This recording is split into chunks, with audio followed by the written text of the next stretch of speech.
उज्जैन को महाकाल की नगरी के रूप में जाना जाता है, लेकिन उज्जैन भगवान श्री कृष्ण की शिक्षा स्थली भी है।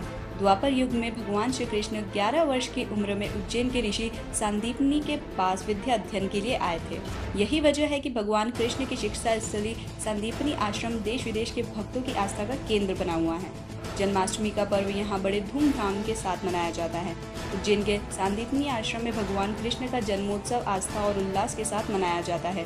जन्माष्टमी के पहले सोमवार की रात 12 बजे सांदीपनी आश्रम के गुरु गोविंद मंदिर में जन्मोत्सव का आनंद मनाया गया। सबसे पहले भगवान कृष्ण का पूजन अभिषेक किया गया।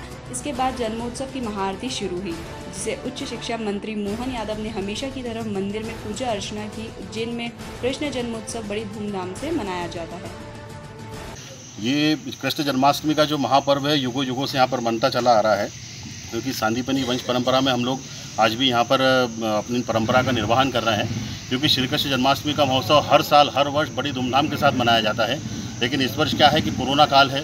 कोरोना की महामारी पूरी वैश्विक महामारी फैली हुई है, तो उससे बचाव के लिए हम लोगों ने आम श्रद्धालुओं के लिए प्रवेश बंद रखा।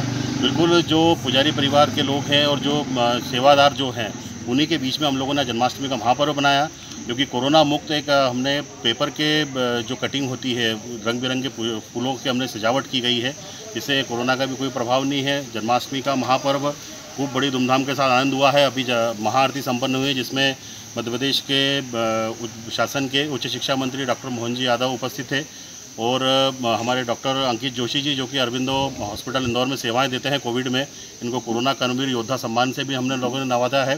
तो भगवान की कृपा है कि ठाकुर जी की कृपा है कि इस स्थान पर जन्माष्टमी का महापर्व धूमधाम से मनाते चले आ रहे हैं। आप सभी को जन्माष्टमी की बहुत बहुत शुभकामनाएं। हम सबका सौभाग्य है, मध्य प्रदेश में एकमात्र ऐसा स्थान है जहाँ भगवान श्री कृष्ण ने स्वयं ने रात गुजारी, कई दिन गुजारे, अपने जीवन का एक नया पक्ष यहाँ से उज्जवल हुआ। भगवान जब कृष्ण को कंस को मार के यहाँ आए और आचार्य सांदीपनी ने जो उनको दीक्षा दी, शिक्षा दी, और यही कारण रहा कि भगवान ने बाद का जीवन उनका एक अलग परिवर्तित रूप में आया सामने।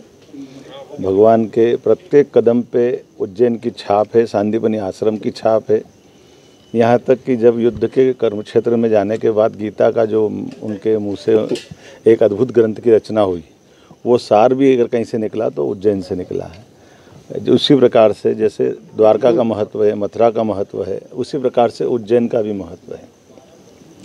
मैं आज के इस अवसर पर, चूँकि जन्माष्टमी के अवसर पर भगवान का जन्म हुआ है, यहाँ शासकीय मान्यता से आज के दिन जन्म होता है। हम सब भगवान के जन्मोत्सव के आनंद में डूबे हुए हैं, और भगवान कृष्ण का काल और अभी आज कोरोना के कारण से ज़्यादा याद आता है। ये भी कठिनाई भरा हुआ काल है, और भगवान का वो भी काली रात्रि थी जब भगवान का जन्म हुआ।